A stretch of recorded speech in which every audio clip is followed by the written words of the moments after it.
നമ്മളൊക്കെ വളരെ പ്രയാസത്തോടു കൂടി എങ്ങനെ ചെറുക്കണം എന്ന് ആലോചിച്ച് എല്ലാ പോരാട്ടവും ലഹരി മാഫിയക്കെതിരെ നടത്തിക്കൊണ്ടിരിക്കുകയാണ്. ആ ലഹരി മാഫിയ എങ്ങനെ നമ്മുടെ നാട്ടിൽ നിന്ന് ഇല്ലാതെയാകണം എന്നാണ് നമ്മളൊക്കെ ആലോചിക്കുന്നത്. അതിനുവേണ്ടി പ്രവർത്തിക്കുന്നവരാണ് ഡിവൈഎഫ്ഐ. കഴിഞ്ഞ മാസവും എനിക്ക് തോന്നുന്നു ഇവിടെ ഈ ഡിവൈഎഫ്ഐയുടെ ഭാരവാഹികളെ ലഹരി മാഫിയ സംഘം ആക്രമിച്ചു. നിരന്തരമായി ലഹരി മാഫിയ സംഘത്തോട് ഏറ്റുമുട്ടുന്നവരാണ് ഞങ്ങൾ ഡിവൈഎഫ്ഐ. എല്ലാ പിന്തുണയും ലഹരിക്കെതിരെയുള്ള പോരാട്ടത്തിന് ഡിവൈഎഫ്ഐ നൽകിയതാണ്. ഒരു സംശയവും അക്കാര്യത്തിനില്ല. ലഹരിയോട് ഒരു വിട്ടുവീഴ്ചയും ഡിവൈഎഫ്ഐ ചെയ്യില്ല. ഈ നാടിനെ തകർക്കുന്ന, യുവജനങ്ങളെ തകർക്കുന്ന, നമ്മുടെ നാടിന്റെ മുന്നേറ്റത്തെ തകർക്കുന്ന ലഹരിക്കെതിരെയുള്ള പോരാട്ടത്തിന് എന്നും ജീവൻ വേണേ ജീവൻ കൊടുക്കാൻ സന്നദ്ധതയുള്ളവരുടെ പ്രസ്ഥാനമാണ് ഡിവൈഎഫ്ഐ.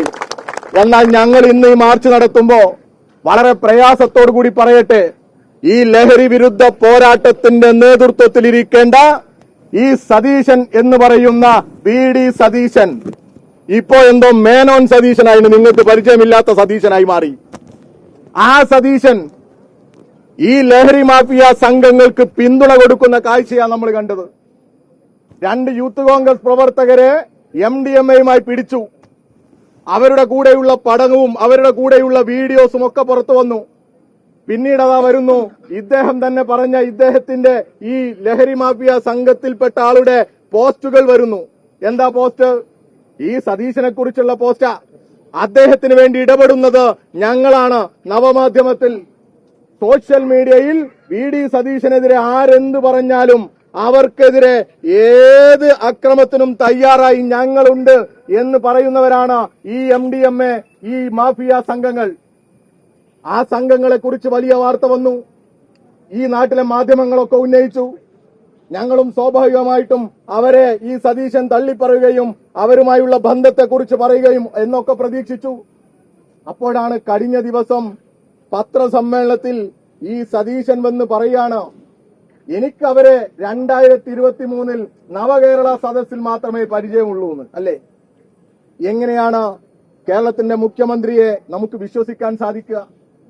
ഞങ്ങൾ ഡിവൈഎഫ്ഐ ഈ നിയമസഭാ തെരഞ്ഞെടുപ്പിന് മുമ്പ് കേരളത്തിലെ ജനങ്ങളോട് പറഞ്ഞിട്ടുണ്ട്, ഒരു നുണ മത്സരം നടത്തിയിട്ട് കേരളത്തിൽ അന്നത്തെ പ്രതിപക്ഷ നേതാവായ VD സതീശൻ കേരളത്തോട് പറഞ്ഞുകൊണ്ടിരിക്കുന്നത് എല്ലാം നുണയാണോ, ആവർത്തിച്ചാവർത്തിച്ച് നുണ പറയുന്ന ഒരു മനുഷ്യനാണ് ഇദ്ദേഹം എന്ന് ഞങ്ങൾ പറഞ്ഞിട്ടുണ്ട് കേരളത്തിന്റെ മുമ്പിൽ. ആ പറഞ്ഞ മനുഷ്യൻ ഇതാ ഗതികേടിന് നമ്മുടെ നാട്ടിലെ മുഖ്യമന്ത്രിയായി വന്നു. സാധാരണഗതിയിൽ നമ്മൾ കരുതും കുറച്ച് വലുതായാൽ, ഒന്ന് മുതിർന്നാൽ, അങ്ങനെയുള്ള കുഞ്ഞുങ്ങളോടൊക്കെ നമ്മൾ എന്താ പറയാ, ചെറുപ്പത്തിൽ തന്നെ എന്തുണ്ടായാലും കള്ളം പറയരുത്, അല്ലേ? സത്യം പറഞ്ഞ് ശീലിക്കണം. അപ്പൊ ഇദ്ദേഹത്തെ AICC-യോ മുസ്ലിം ലീഗോ ഒക്കെ തിരുത്തി കാണുന്ന നമ്മളും കരുതി, അല്ലെ? ജമാഅത്തെ ഇസ്ലാമി എങ്കിലും ചുരുങ്ങിയത് തിരുത്തണ്ടേ ഇങ്ങനെ നുണ പറയുന്ന ഒരു മനുഷ്യന്? അത് കഴിഞ്ഞ് മുഖ്യമന്ത്രിയായപ്പോ ഈ ചെറുപ്പകാലത്തുള്ള ശീലത്തിൽ ഒരു മാറ്റവും ഇല്ല. അവര് ഇങ്ങനെ തുടർന്നുകൊണ്ടേയിരിക്കുക, നുണ മാത്രം ആയുധമാക്കുക. എന്തൊക്കെ നുണ പറഞ്ഞു. അവസാനം പ്രളയകാലത്ത്, ഓർമ്മയില്ലേ നിങ്ങൾക്ക്? പ്രളയകാലത്ത് മുഖ്യമന്ത്രി എന്നൊക്കെ പറയുമ്പോൾ കേരളത്തിന് ഒരു അനുഭവമുണ്ട്. ഈ പ്രളയ സമയത്ത്, ദുരന്ത സമയത്ത്, പ്രതിസന്ധി ഘട്ടങ്ങളിൽ കേരളത്തെ ചേർത്തുപിടിക്കാൻ കേരളത്തിന് ധൈര്യമായി, സാധാരണക്കാരന് പ്രതീക്ഷയായി, കരുത്തായി കേരളത്തിന്റെ മുഖ്യമന്ത്രിമാരുണ്ടാകാറുണ്ട്. എന്നാൽ നിർഭാഗ്യവശാൽ ഈ മേനോൻ സതീശൻ ആ പ്രവർത്തനത്തിനില്ല. ഹെലികോപ്റ്ററിൽ പറന്ന് നടക്കുക. എന്തോ പുതുമ കൊണ്ടാവാം ഇങ്ങനെ നടക്കുക, പോണ്ടെന്നൊന്നും ഞങ്ങൾക്ക് അഭിപ്രായമില്ല കേട്ടോ. അപ്പൊ പോകുന്നത് അന്വേഷിച്ചു മാധ്യമങ്ങൾ. അപ്പോ പറഞ്ഞു അമ്മായിയപ്പനെ കാണാൻ പോയതാ. അയ്യപ്പനൊക്കെ കാണണം. എന്നാൽ മനുഷ്യർ മരിക്കുക ഈ പ്രളയത്തിൽ, ഈ ദുരന്തത്തിൽ, നാടാകെ പ്രതിസന്ധിയില്ല. ആ സമയത്ത് അമ്മായിയപ്പനെ കാണാൻ പോയി. മാധ്യമങ്ങൾ ആകെ റിപ്പോർട്ട് ചെയ്തു. അപ്പൊ പിറ്റേ ദിവസം വന്നിട്ട് പറയാ, അയ്യോ ഞാൻ അവിടെ പോയതല്ല, ഇൻവെസ്റ്ററെ കാണാൻ പോയതാണ്. ഇപ്പോ ഈ കേരളം സംശയിക്കുന്നു, ആ ഇൻവെസ്റ്റേഴ്സ് എന്ന് പറയുന്നത് ഇവിടെ കേന്ദ്രീകരിച്ച് പ്രവർത്തിക്കുന്ന MDMA സംഘമാണ് ആ ഇൻവെസ്റ്റർ എന്ന് ഈ കേരളം സംശയിക്കുക. അവരെ കാണാനാണോ ഇത്ര ധൃതിയിൽ നിങ്ങൾ ഹെലികോപ്റ്ററുമായി വന്നത്? കാരണം ഇൻവെസ്റ്ററുടെ പേര് അദ്ദേഹം വെളിപ്പെടുത്തിയിട്ടില്ല. ഞാൻ പറയില്ല എന്നാ പറഞ്ഞത്. പിന്നെ നോക്കുമ്പോ മലപ്പുറത്ത് നല്ല ഭക്ഷണം കഴിക്കുക, അതിനൊന്നും നമുക്ക് എതിർപ്പില്ല കേട്ടോ.